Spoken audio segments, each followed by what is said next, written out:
আচ্ছা, কতদিন আমাদের সেন্টেন্সের উপাদান হিসেবে কমপ্লিমেন্ট থেকে শুরু হবে। এর আগে আমরা সাবজেক্ট জেনেছি, ফাইনাইট ভার্ব জেনেছি, অবজেক্ট জেনেছি। আজ আমরা জানব কমপ্লিমেন্টের কথা। এই কমপ্লিমেন্ট হচ্ছে সাবজেক্ট অথবা অবজেক্টের পরিপূরক।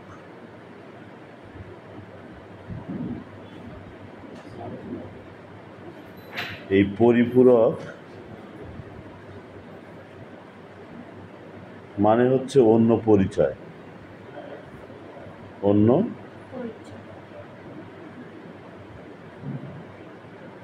পরিচয়। যেমন আমরা বলছি যে উই ইলেক্টেড রানা ক্যাপ্টেন। আমরা রানাকে ক্যাপ্টেন তৈরি করেছিলাম। এখানে we subject, elected finite verb, Rana object, আর ক্যাপ্টেন কিন্তু রানার আর একটা কমপ্লিমেন্ট।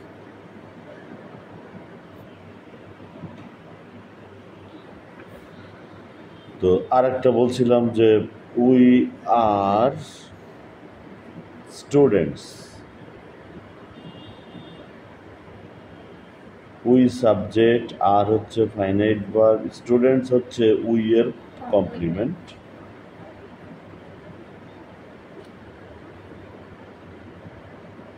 সাবজেক্টের কমপ্লিমেন্ট হয় নাউন, অ্যাডজেক্টিভ অথবা অ্যাডভার্ব। আর অবজেক্টের কমপ্লিমেন্ট হয় নাউন অথবা অ্যাডজেক্টিভ।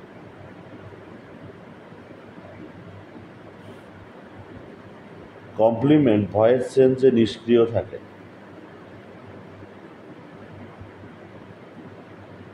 যখন ভয়েস চেঞ্জ করব তখন কিন্তু সে নিষ্ক্রিয় থাকে। যেমন এইখানে উই ইলেক্টেড রানা ক্যাপ্টেন, এটাকে যদি আমরা ভয়েস চেঞ্জ করি তাহলে কি দাঁড়াবে, যে Rana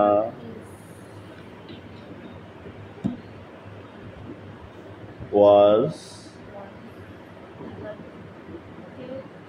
elected captain by us. এখানে কিন্তু ক্যাপ্টেন ওয়াজ ইলেক্টেড হবে না। এখানেও কিন্তু এই বাক্যে কমপ্লিমেন্ট বসেছে রানা সাবজেক্টের কমপ্লিমেন্ট হিসেবে বসছে। এখানে রানা অবজেক্ট ছিল, তার কমপ্লিমেন্ট ছিল ক্যাপ্টেন অ্যাক্টিভ ভয়েসে। এটা একটা অ্যাক্টিভ ভয়েস।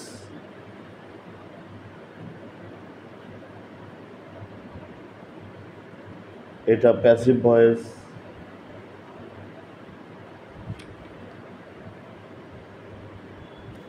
ক্লিয়ার না? আচ্ছা, এই কমপ্লিমেন্ট আমরা সাবজেক্টের যখন অবস্থান হবে তখন কিন্তু সে 3 নাম্বার অবস্থানে বসবে। যেমন subject plus finite verb plus complement, এটা তৃতীয় অবস্থানে আছে। কিন্তু যখন অবজেক্টের কমপ্লিমেন্ট হয় তখন কিন্তু 4 নম্বর অবস্থানে থাকে। এই হচ্ছে আমাদের কমপ্লিমেন্ট। মোটামুটি সাবজেক্ট এবং তার কমপ্লিমেন্টকে যুক্ত করে যে ফাইনাইট ভার্ব, তার নাম কি? লিঙ্কিং ভার্ব, তাই না? তাহলে কমপ্লিমেন্ট আমাদের শেষ। এরপরে আসছে 5 নম্বরে অ্যাডভার্ব। কাকে বলে?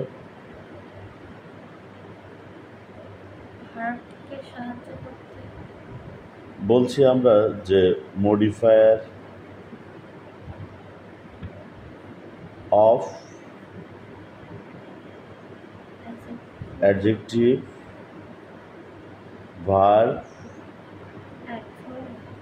or other adverb।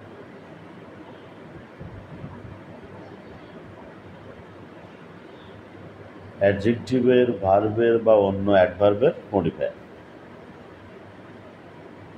অ্যাডভার্ব কে আমরা কখন, কোথায়,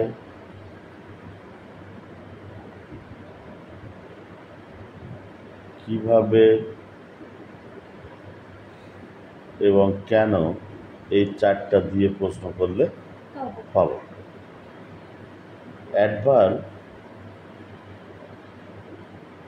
বাক্যের যে কোনো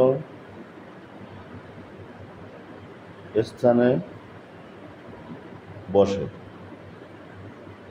অ্যাডভার্ব তৈরি হয়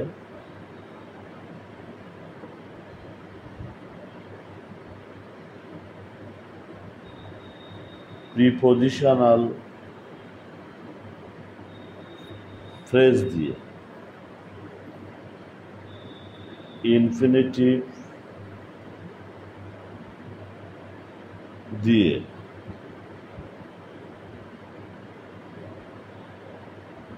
প্রেজেন্ট পার্টিসিপল দিয়ে,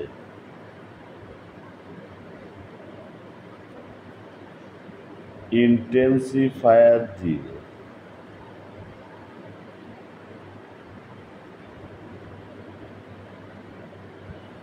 প্রিপোজিশনাল ফ্রেজকে আমরা এই যে কখন,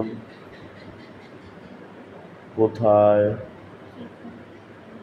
কিভাবে, কেন সবগুলো দিয়ে প্রশ্ন করলে পাব। ইনফিনিটিভকে আমরা কেন বা উদ্দেশ্য দিয়ে প্রশ্ন করলে পাব। প্রেজেন্ট পার্টিসিপলকে কিভাবে দিয়ে প্রশ্ন করলে পাব। আর ইন্টেন্সিফায়ার খুব অর্থে ব্যবহার করা হয়, খুব অর্থে।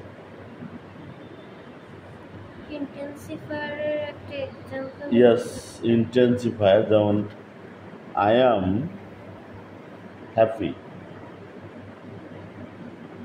এখানে বলছি আই এম ভেরি হ্যাপি। এই ভেরি হ্যাপি অ্যাডজেক্টিভকে মডিফাই করছে, তাই ভেরি হচ্ছে অ্যাডভার্ব এবং এটা খুব অর্থে, এটা ইন্টেন্সিফায়ার। ঠিক আছে, আচ্ছা। এরপরে ধর প্রেজেন্ট পার্টিসিপল, আমরা উল্টো দিক থেকে যাই। যেমন উই কাম হেয়ার, আমরা এখানে আসি। তুই কিভাবে আসো? হাঁটতে হাঁটতে। তাহলে উই কাম হেয়ার ওয়াকিং। এই ওয়াকিং কিন্তু কাম ভার্বকে মডিফাই করছে এবং এটা অ্যাডভার্বের কাজ করছে প্রেজেন্ট পার্টিসিপল অর্থে।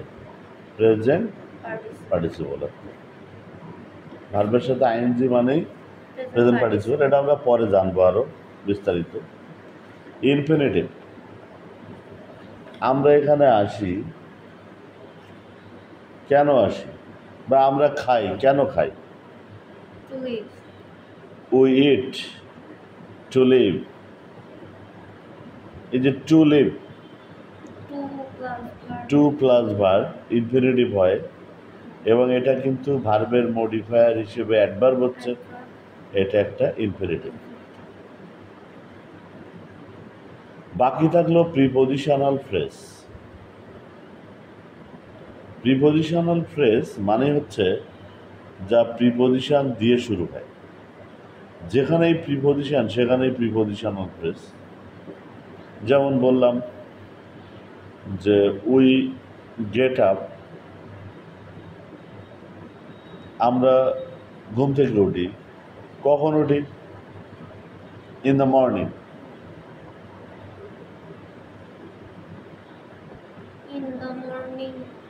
Prepositional phrase.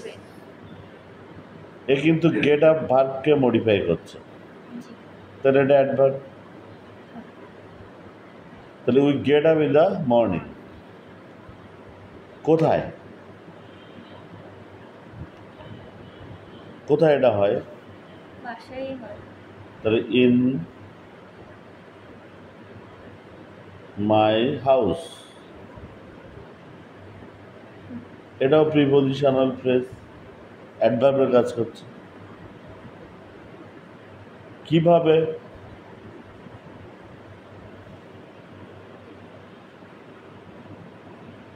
By the alarm of the clock, by the call of my parents. এখানে বললাম by the call of parents, এটাও কিন্তু প্রিপজিশনাল ফ্রেজ, অ্যাডভার্বের কাজ করছে। কেন করি?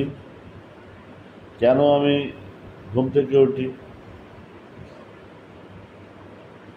আমার সব কাজ শুরু করার জন্য। সব কাজ শুরু করার জন্য। তাহলে ফর ডুইং মাই ওয়ার্কস, এটাও কিন্তু অ্যাডভার্বের কাজ করছে। এখানে প্রত্যেকটা প্রিপজিশনাল ফ্রেজ এই ভার্ব গেট আপকে মডিফাই করছে। তো এটা এই যে ইন দ্য মর্নিং, এটা প্রিপজিশনাল ফ্রেজ, এটাকে অ্যাডভার্ব বলবো নাকি অ্যাডভার্বিয়াল ফ্রেজ বলবো? আমরা জেনেছি একটা শব্দ হলে পার্ট অফ স্পিচের নাম হবে, কিন্তু একাধিক শব্দ হলে সেটা হবে ফ্রেজ। তাহলে in the morning adverbial phrase, in my house adverbial phrase, by the call of parents এটাও adverbial phrase, for doing works এটাও অ্যাডভার্বিয়াল ফ্রেজ। ক্লিয়ার? জি স্যার।